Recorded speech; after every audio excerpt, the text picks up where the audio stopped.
یہ جذبہ جو ہے وہ سرد پڑ جاتا ہے اور اس کے اثرات بھی ہم نہیں دیکھتے، کیونکہ بسا اوقات وہ لوگ جو یہ کام کر رہے ہوتے ہیں ان کے اپنے قول و فعل میں تضاد ہوتا ہے،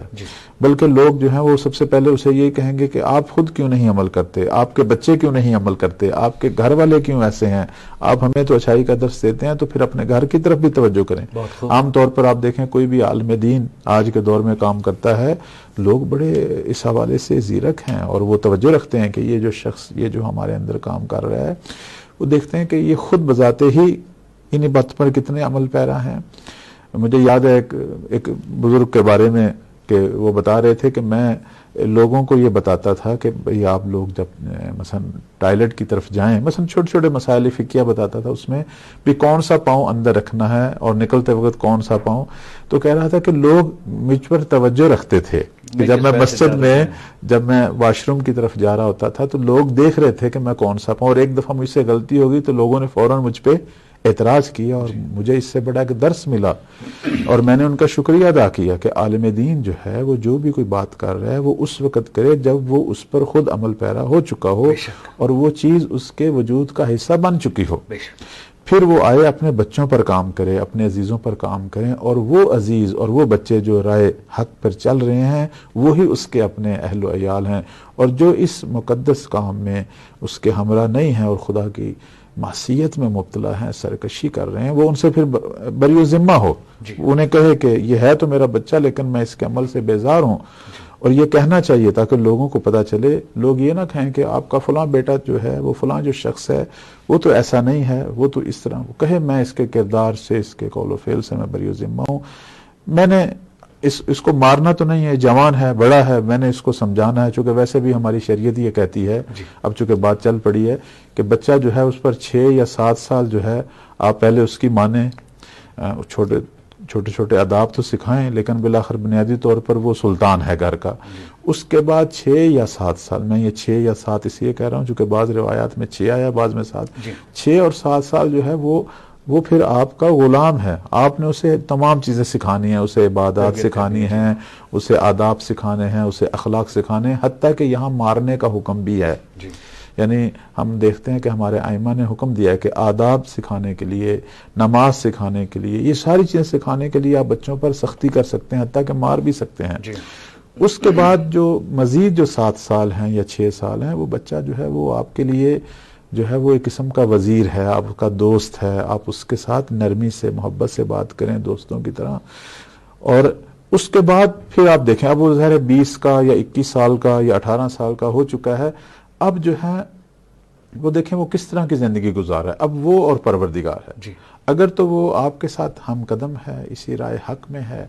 پھر وہ آپ کے اہل و عیال میں سے ہے، لیکن اگر وہ خدا کی معصیت میں مبتلا ہے اور سرکشی کر رہا ہے تو پھر آپ اس کے کردار سے بری و ذمہ ہیں، پھر اس کا معاملہ اللہ کے سپرد کر دیا، اور لوگوں کو بھی بتائیں کہ میں نے اس کی تربیت میں کوئی کوتاہی نہیں چھوڑی،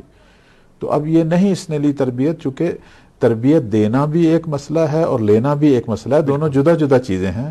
تو انسان کو چاہیے کہ وہ اپنے عزیزوں کو ترجیح دے اس سے پہلے کہ عوامی کام کرے، پھر آئے عوام میں،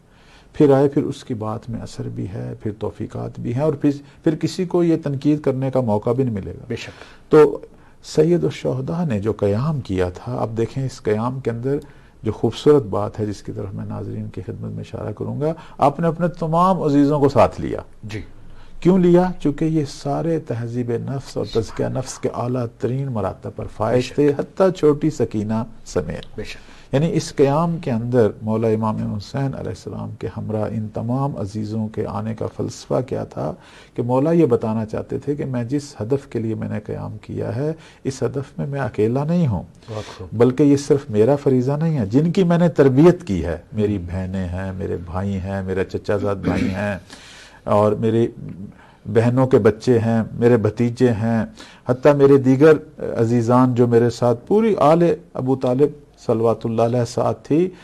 میرے اپنے چھوٹے بچے، حتیٰ بیٹیاں، بہنیں اور ازواج جو ہیں مولا کی، امام حسن مجتبیٰ صلوات اللہ علیہ اور دیگر جو عزیزان تھے ان کی، یہ سارا جو ایک قبیلہ جو ہے یہ امر بالمعروف کے لیے اٹھ کھڑا ہوا۔ کیوں؟ چونکہ یہ خود ان تمام مراحل سے گزر چکے تھے، یہ خود جو ہیں وہ اللہ تعالیٰ کے نہایت عبادت گزار بندے تھے اور تزکیہ نفس اور تربیت الہی کے بلند ترین مقام پر فائز تھے، اور جب معاشرے میں ایک عالم دین اپنے پورے کنبہ کے ساتھ امر بالمعروف کرے تو اس کے بڑے اثرات ہوتے ہیں۔ بے شک پھر معاشرے میں آپ دیکھیں کہ اس کا رنگ ہی چینج ہو جاتا ہے، اور وہ خاندان کی، پھر پورے خاندان کی برکات جو ہیں، دیکھیں ایک آدمی ایک میدان میں اکیلا ایک طرف، اگر اس کے ساتھ اس کا بھائی، اس کے بیٹے، اس کی بیٹیاں، پورا۔ اب مسئلہ ہمارے ہاں یہ ہے بسا اوقات علمی میدانوں میں تو ہم دیکھتے ہیں بڑے بڑے خاندان کھڑے ہیں، جی ہاں، لیکن افسوس کی بات ہے اخلاقی، تربیتی، تزکیہ نفس کے میدانوں میں ہمیں ایسی مثالیں بہت کم ملتی ہیں،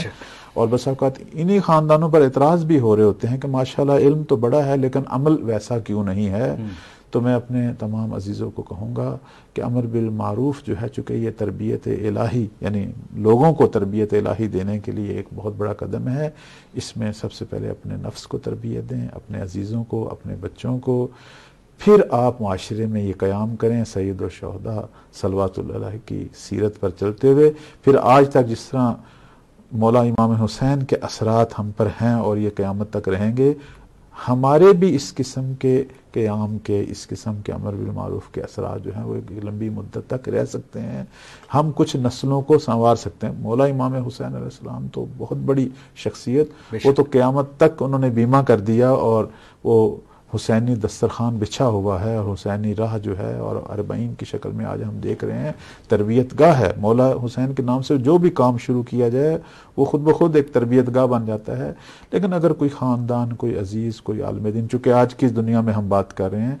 اگر وہ قیام کرنا چاہتا ہے اور امر بالمعروف کرنا چاہتا ہے تو سب سے پہلے اپنے نفس، اپنے عزیزوں پہ کام کرے، اور پھر مل کے ایسا قیام کریں، مل کے امر بالمعروف کریں، اور اپنے ہمسائے، اپنے محلے، اچھے اچھے جتنے بھی لوگ ہیں ان کو ساتھ میں لائیں۔ ایک اجتماعی حرکت ہو تو اس کی برکات اور اثرات جو ہیں وہ زیادہ ہوں گے انشاءاللہ، اور اس کے اندر کامیابی بھی انشاءاللہ ہوگی۔ یہ پہلا درس ہے جو ہم سید الشہداء صلوات اللہ علیہ کے اس عظیم قیام سے جو ہے وہ لے رہے ہیں۔